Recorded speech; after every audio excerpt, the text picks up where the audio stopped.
Alhamdulillahirabbil alamin wassalatu wassalamu ala asyrafil anbiya'i wal mursalin wa ala alihi wa sahbihi ajma'in amma ba'd. Selamat pagi semuanya. Apa kabar, sehat? Alhamdulillah. Semoga Allah senantiasa memberikan kepada kita kesehatan supaya kita bisa terus-menerus dalam keadaan menuntut ilmu di jalannya. Amin ya rabbal alamin. Masih semangat? Siap untuk belajar? Sepertinya sudah agak lemas. Jadi untuk mengembalikan semangat kita, Ibu akan memberikan sebuah aba-aba. Nanti kalau Ibu bilang semangat fisika, jawabnya siap belajar, siap jadi ilmuwan. Oke? Ready? Oke ya, kita tes.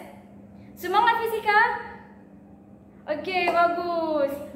Kita akan melanjutkan pembelajaran kita pada hari ini, yaitu mengenai konsep elastisitas dan hukum Hooke. Oke, adapun materi-materi kita meliputi yang pertama ada konsep elastisitas, yang kedua ada tegangan dan regangan, yang ketiga ada modulus Young, dan yang keempat ada hukum Hooke dan elastisitas pegas. Langsung kita mulai dari yang pertama ya, yaitu konsep elastisitas. Oke, yang pertama ada konsep elastisitas. Dalam fisika, ditinjau dari sifat mekaniknya sebuah benda padat dibedakan menjadi dua, yaitu benda elastis dan benda plastis. Kira-kira benda elastis itu apa ya? Dan apa bedanya dengan benda plastis? Oke, jadi benda elastis itu merupakan sebuah benda yang memiliki kemampuan untuk kembali ke posisi semulanya segera setelah gaya yang kita berikan atau yang bekerja pada benda dihilangkan. Contohnya seperti karet, per, ikat rambut, dan sejenisnya. Yang ketika kita tarik, dia berubah, kemudian saat kita lepaskan, dia pun kembali ke posisi semulanya. Namun, benda plastis itu apa? Jadi, kalau benda plastis itu merupakan kebalikan dari benda elastis, yaitu sebuah benda yang tidak mampu untuk kembali ke keadaan semulanya ketika gaya yang kita berikan atau yang bekerja pada benda dihilangkan. Contohnya seperti plastisin, plastik, dan semacamnya. Untuk lebih memahami konsep elastisitas suatu benda, bagaimana benda elastis dan juga plastis, mari kita lakukan praktikum sederhana. Oke, sekarang kita sudah berada di laboratorium fisika. Di sini kita akan melakukan percobaan untuk melihat sifat elastis suatu benda. Di sini sudah ada karet gelang, ada kertas plastik, kertas biasa, dan juga ada roll besi. Oke, kita akan mulai dari karet gelang terlebih dahulu. Kali ini kita akan memberikan gaya kepada dia, katakanlah sebesar F. Seperti ini. Terlihat bahwa dia mengalami perubahan panjang, yaitu bertambah panjang.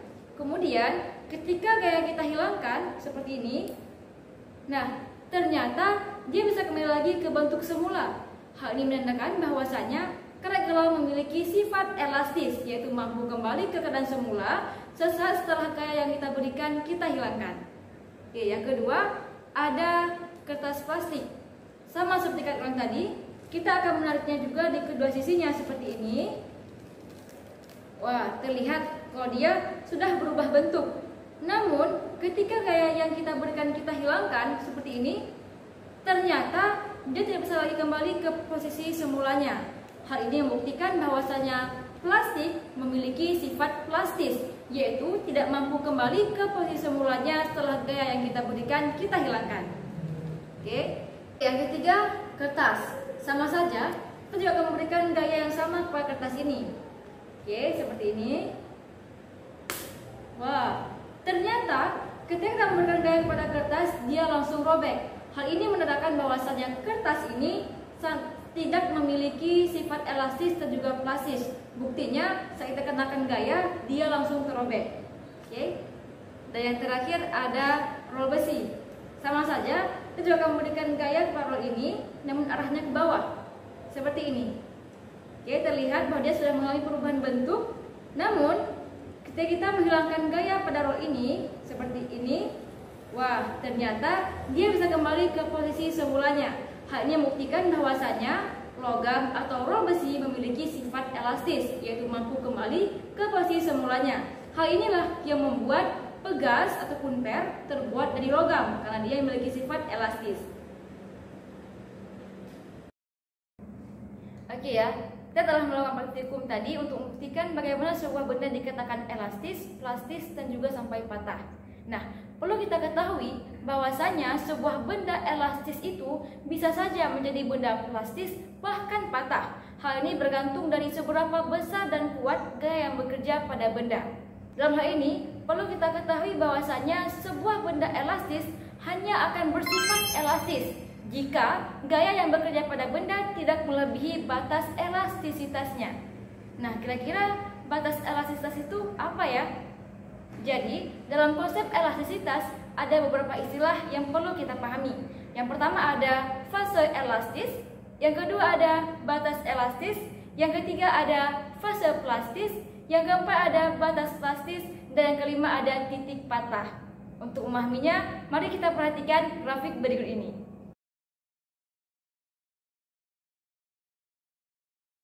Nah, grafik di samping merupakan grafik sifat elastis suatu benda padat yang memperlihatkan hubungan antara gaya yang bekerja pada benda atau F terhadap pertambahan panjang benda atau delta L. Nah, di sini fase elastis ditandai dengan warna hijau muda dan fase plastis ditandai dengan warna merah muda atau pink muda. Kemudian, di sini ada 5 titik yang dimulai dari titik 0, kemudian A, B, C, sampai D. Dari titik O sampai titik B berada pada fase elastis, di mana pada fase ini benda mampu kembali ke posisi semulanya setelah gaya yang bekerja pada benda dihilangkan. Kemudian, dari titik B ke titik D sudah berada pada fase plastis. Pada fase ini, benda tidak bisa lagi kembali ke bentuk atau posisi semulanya ketika benda sudah dihilangkan gayanya. Nah, dari titik O ke titik A terlihat bahwasanya bentuk garisnya berbentuk garis lurus atau linear. Pada fase ini, terjadinya fase elastis linear, di mana pertahanan panjang pegas sebanding dengan gaya yang diberikan pada pegas. Kemudian, dari titik A ke titik B, terlihat garisnya sudah agak melengkung. Nah, pada fase ini dinamakan sebagai batas elastisitas, di mana batas elastisitas ini merupakan batas gaya maksimum yang mampu diterima oleh sebuah benda elastis sebelum dia benar-benar menjadi benda plastis, atau tidak bisa lagi kembali ke posisi semulanya jika gaya yang bekerja pada benda dibesarkan lagi. Nah, kemudian dari titik B ke titik C ini sudah memasuki dalam fase plastis. Pada fase ini, benda tidak bisa lagi kembali ke posisi semulanya, di mana sedikit saja gaya yang diberikan kepada benda, maka dia akan mengalami pertahanan panjang yang besar. Tidak lagi linear seperti dari titik O ke A tadi. Kemudian, jika gaya terus-menerus diperbesar sampai mencapai ke titik D, maka benda akan mengalami fase titik patah, di mana benda akan rusak total.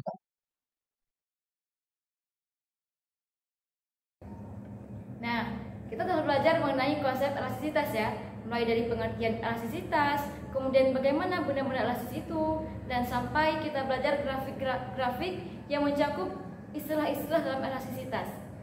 Selanjutnya, kita akan belajar mengenai besaran-besaran yang begitu berpengaruh dalam konsep elastisitas, yaitu ada tegangan dan regangan. Kita akan mulai dari tegangan terlebih dahulu ya.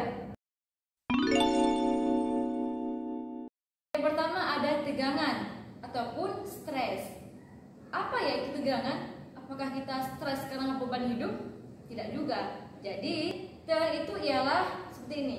Misalkan ada sebuah benda plastis, misalnya karet gelang tadi, kita berikan sebuah gaya sebesar F dan benda ini memiliki luas penampang sebesar A.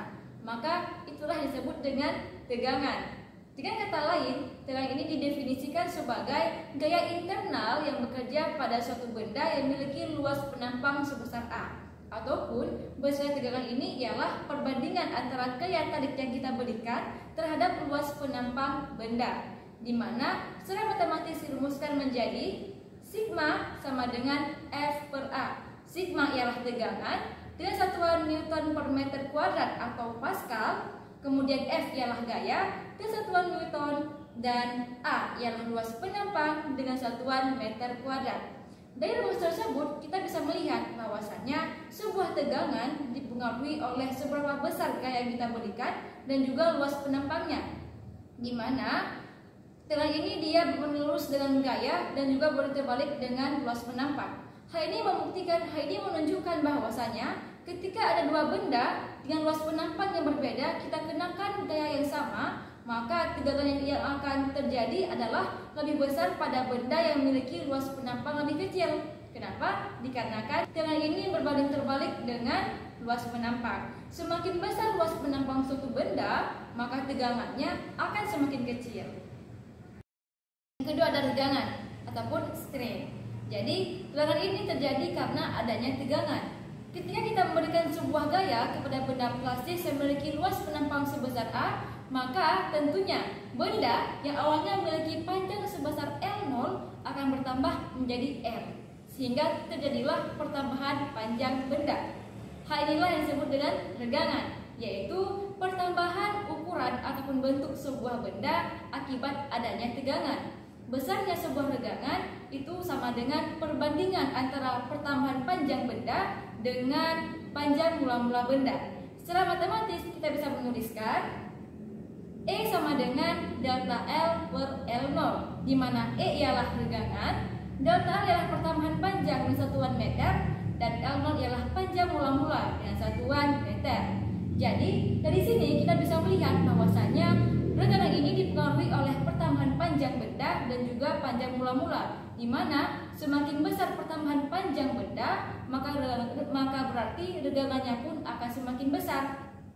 Jadi, regangan ini menjadi tolak ukur seberapa panjangnya suatu benda bertambah. Jadi begitu ya.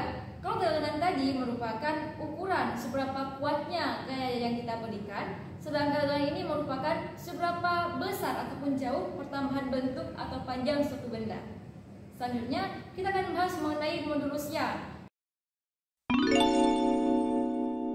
Ketiga ini ada modulus Young. Jadi, modulus Young ini merupakan suatu besaran fisika yang menyatakan sifat elastis suatu benda padat terhadap pertambahan panjangnya. Ataupun secara lebih matematis kita bisa mengatakan bahwasanya modulus Young ini merupakan perbandingan antara tegangan dan regangan, sehingga bisa kita tuliskan E besar sama dengan sigma per E, di mana E besar ialah modulus Young, sigma ialah tegangan dengan satuan Newton per meter kuadrat atau Pascal, dan E kecil ialah regangan. Oke, supaya kita lebih memahaminya, mari kita kerjakan contoh soal berikut ini. Sebuah beban super 20 Newton digantung pada kawat yang panjangnya 4 meter dan luas penampangnya 8 kali 10 pangkat minus 7 meter kuadrat, sehingga kawat mengalami pertambahan panjang sebesar 1 mm. Besar tegangan, regangan, dan modulus Young kawat tersebut adalah, dari soal diketahui W-nya sebesar 20 Newton, kemudian A-nya sebesar 8 kali 10 pangkat minus 7 meter kuadrat, untuk L0-nya 4 meter, dan delta L-nya 1 mm. Yang ditanyakannya ialah yang pertama ada tegangan, yang kedua regangan, dan yang ketiga modulus Young. Oke, kita akan menyelesaikan soal A terlebih dahulu, yaitu tegangan. Di mana rumusnya yaitu sigma sama dengan F per A, di mana F sudah diketahui di soal, demikian pula dengan A. Kemudian kita masukkan ke persamaan sigmanya, sehingga peroleh hasil sigma sama dengan 2,5 kali 10 pangkat 7 Newton per meter kuadrat. Kemudian, untuk soal B, yang ditanyakan ialah E atau regangan, di mana rumusnya E sama dengan delta L per L0. Di soal telah diketahui delta L-nya sebesar 0,001 meter, dan L0-nya sebesar 4 meter. Kemudian, kita masukkan ke persamaannya, sehingga diperoleh hasil regangan sama dengan 2,5 kali 10 pangkat minus 4, atau 0,00025. Selanjutnya, untuk soal C, yang ditanyakan ialah E atau modulus elastisitasnya, di mana rumusnya E besar sama dengan tegangan per regangan. Kemudian, kita tinggal masukkan nilai yang telah kita peroleh dari soal nomor A dan juga B tadi ke persamaan nomor C ini, sehingga diperoleh hasil E besar atau modulus Young sama dengan 10 pangkat 11 Newton per meter kuadrat. Oke, selanjutnya kita akan masuki ke pembahasan kita yang terakhir pada hari ini, yaitu mengenai hukum Hooke dan elastisitas begas. Langsung kita mulai dari hukum Hooke saja ya. Jadi, sesuai dengan namanya, tentunya hukum ini pasti ditemukan oleh seseorang yang bernama Hooke. Ya, beliau ini bernama lengkap Robert Hooke, yaitu seorang ilmuwan Inggris yang lahir di Freshwater, Isle of Wight, Inggris pada 18 Juli 1635. Beliau ini merupakan seorang penemu, ahli matematika dan juga kimia, dan juga seorang filsuf serta arsitek. Wah, begitu keren ya. Jadi, awal mulanya beliau menemukan hukum ini yaitu... Nah, penemuan hukum Hooke ini bermula ketika Pak Robert Hooke mengamati hubungan antara gaya yang bekerja pada sebuah benda atau yang diberikan kepada benda terhadap pertambahan panjang benda.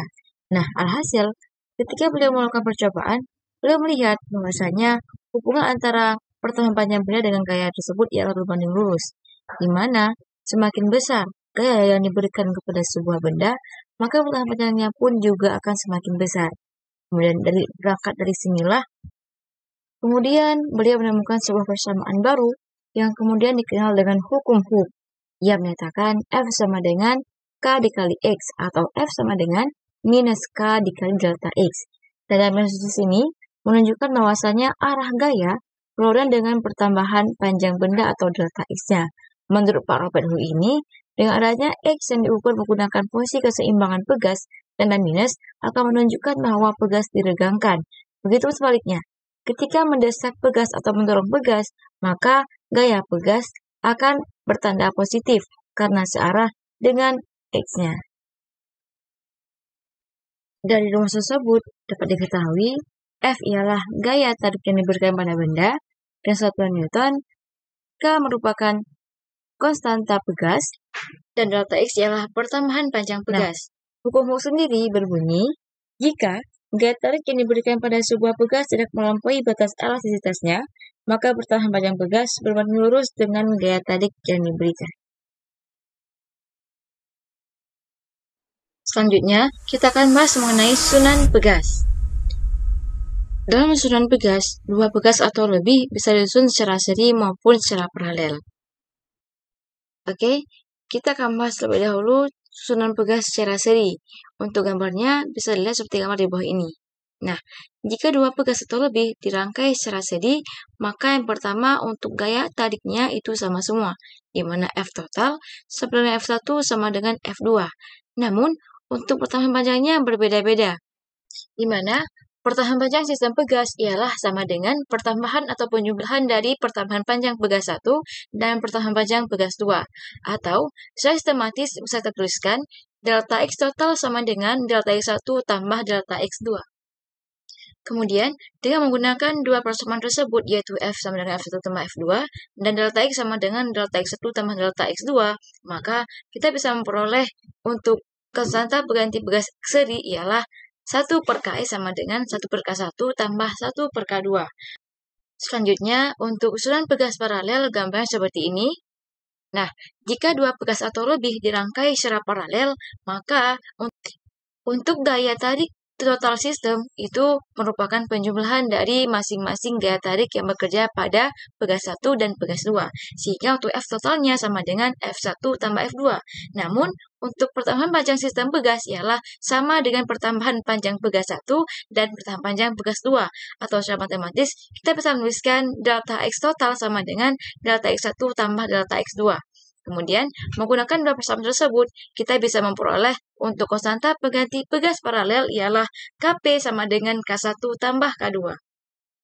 Dari kedua persamaan tersebut, bisa kita simpulkan bahwasanya, jika dua pegas atau lebih dirangkai secara seri, maka akan memperkecil konstanta pegas. Namun sebaliknya, jika dua pegas atau lebih dirangkai secara paralel, maka akan memperbesar konstanta pengganti pegas. Nah, supaya kita lebih memahami konsep hukum Hooke dan juga elastisitas pegas ini, mari perhatikan contoh soal berikut ini. Dari soal diketahui F1-nya ialah 4 Newton, F2-nya 6 Newton, X0-nya 10 cm, X1-nya 22 cm, sehingga diperoleh delta X1-nya ialah 12 cm. Yang ditanyakan ialah X2-nya.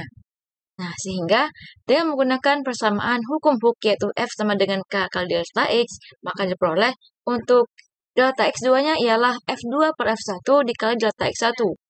Kemudian, kita masukkan semua nilainya ke persamaan sehingga diperoleh delta X2 sama dengan 18 cm. Kemudian, untuk menghitung X2-nya, kita bisa menggunakan persamaan X2 sama dengan X0 tambah delta X2. Sehingga diperoleh hasil X2 sama dengan 28 cm. Nah, kita telah belajar banyak mengenai konsep elastisitas dan juga hukum Hooke ya.